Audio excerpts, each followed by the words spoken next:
tell me more detail, broadly, the types of work that you do and how you got into it in life.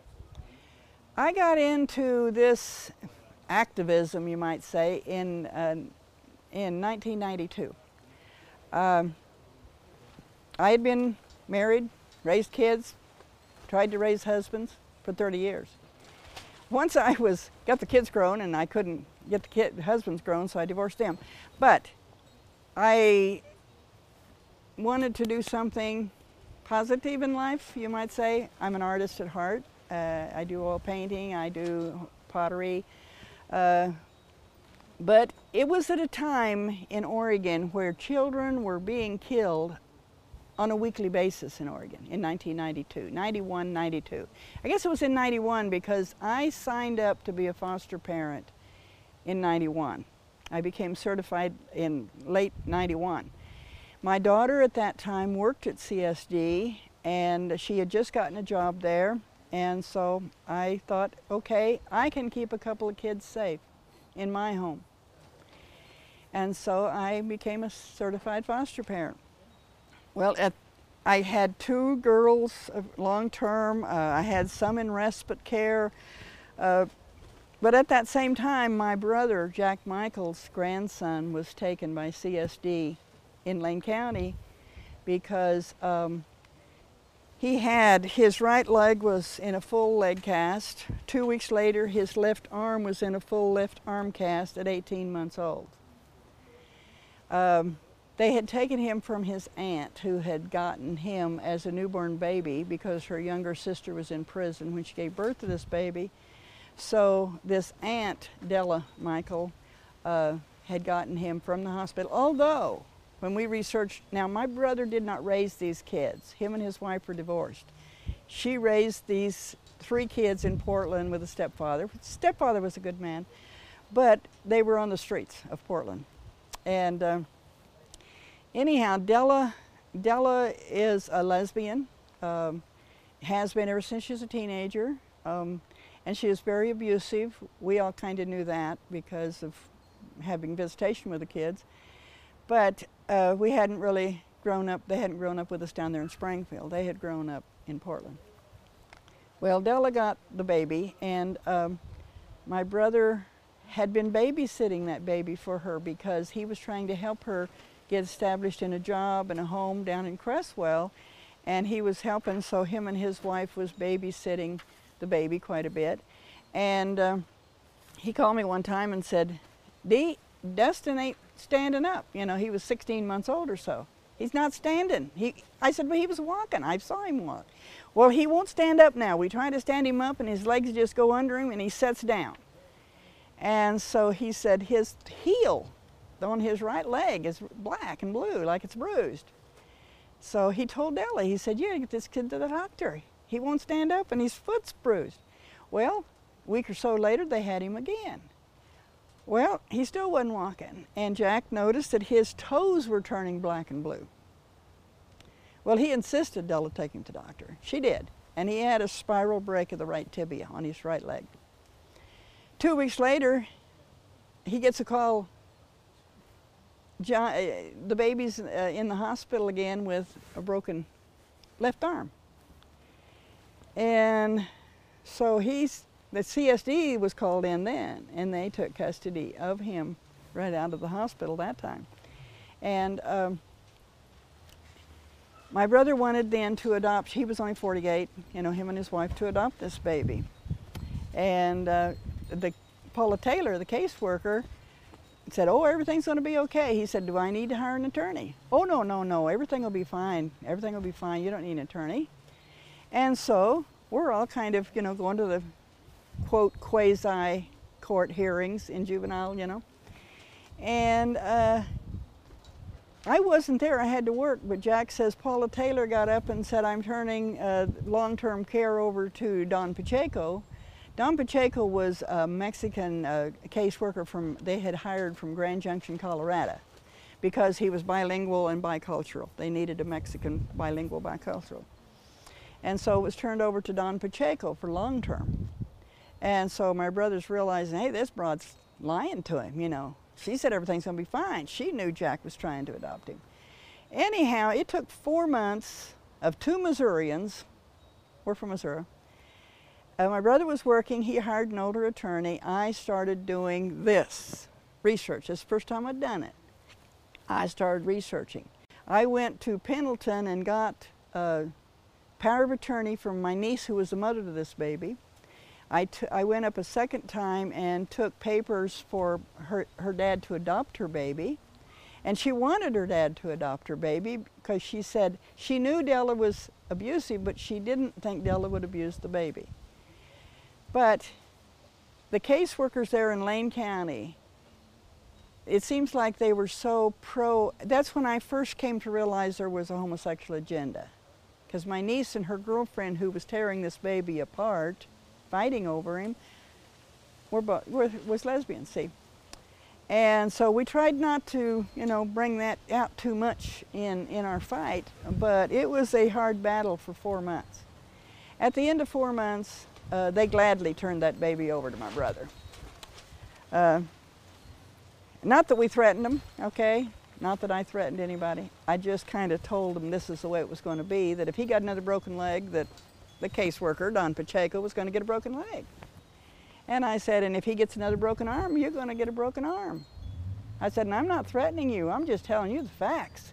Jack Michael is 6'2", weighs 220 pounds. You're about 5'10" and weigh maybe 170 pounds. I said, what do you think he can do to you if he takes notion to? He just said, well, I'm not the only one responsible for that child. And I said, as far as Jack Michael's concerned, you are. You're the caseworker. So I'm just telling you, if that baby gets killed, for God's sakes, get out of the country, because I don't want my brother to go to prison for murder.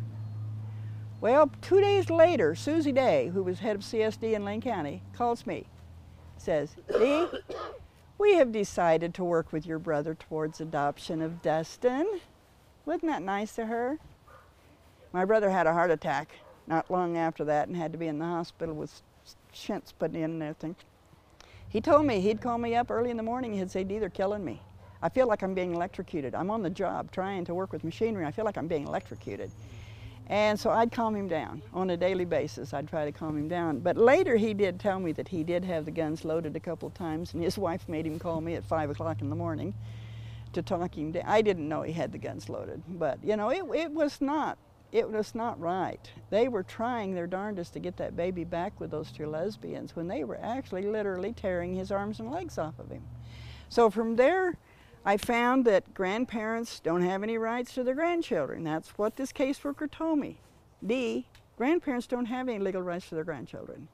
And I said, well, then the law's going to have to change, because I have grandkids, and I'll be damned if I'm going to tell me I don't have any legal rights to my grandkids. Well, the battle was on, and I don't know how else to do it. I've been very outspoken, and I say it the way it is. I've testified before Senate committees that if anybody ever tried to lay a hand on one of my grandkids, the blood was going to flow. And it wasn't going to be mine first. I've testified in court to the same thing. I know what happens to kids in foster care, because in this process of my daughter working there, she was then starting to feed me information on cases that she was finding. Now, she gave me 2 different files on 2 different families. Mike and Beulah Moore from Cresswell had 5 little kids under the age of 5. Now, when you become foster parents, you can choose to have from birth to 5, 5 to 10, 10 to 15, and up. And these people always chose to have children under 5 years old. Well, she gave me this file and she said, Mom, you got to do something. They are taking, when a child complains of being molested, they take and move that child to another foster home, and they put in the child's file, child has been moved, no longer in danger, case closed. You look in the foster parents' files that the child has complained about, there's nothing in that file about it. And they're putting other children in that home. And then there was another family by the name of Cook, K-O-C-H. They were out of Harrisburg, Oregon. They also requested just children, 1 to 5. They had been foster parents for 17 years. She gave me the complete printout of all 17 years, every kid that had been in that home, when they were there, when they were out. And so I thought, okay, what can I do? I went to Salem. I testified before a Senate committee headed by, I believe, Marilyn Shannon. And I told them who I was, my phone number. I said, I have files here on 2 different foster homes that have children under 5 years old. Now, I told them, you look in the children's file, you'll see where the children have complained and they've been moved. No longer in danger, case closed. There's nothing in these foster families about those children who were moved. And I said, so, I couldn't give the names publicly at that time because of ongoing case. And I said, but I know that any elected official can get access to these files, even though there's confidentiality laws. Elected officials can get these files open. So I said, any elected official that calls me, I will give you copies of these 2 files. And now there are 60 representatives, there are 30 senators, and the governor. That's 91 people. And I was on public access TV there at the Capitol. Any one of those 91 people could have called me. Guess how many called me? Not a one. Not a one. So a couple months later I went back and I did it again. I said, I'm here a second time. I've still got these files. These children are being molested in these homes. And I'll give it to any elected official that calls me.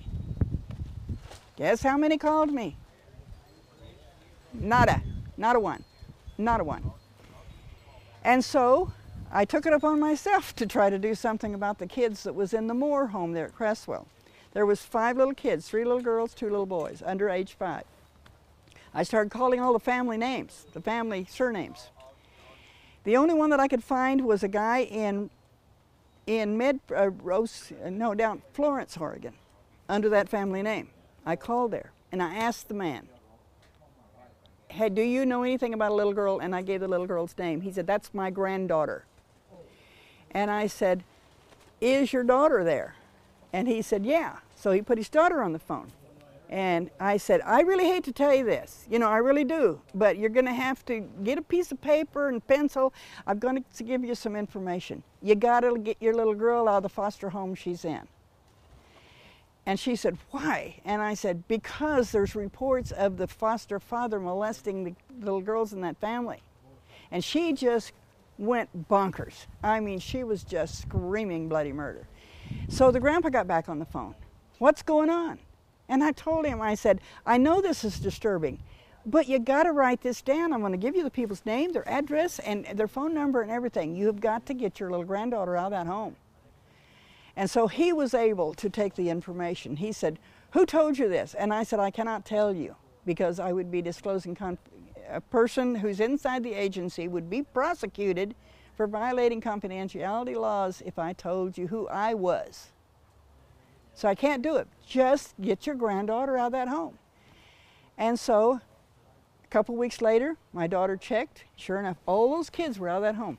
So we thought, man, we did it. We got that one shut down.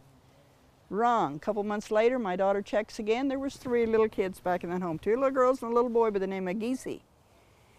Giese. I went and called every Giese in the phone book that I could find. I could not find anybody that had any connection to those 3 little kids in that home there in Cresswell. So I've just gone from one to the next. I mean, it's just one nightmare after another. And so it was mostly that I got into it because of the children and stuff.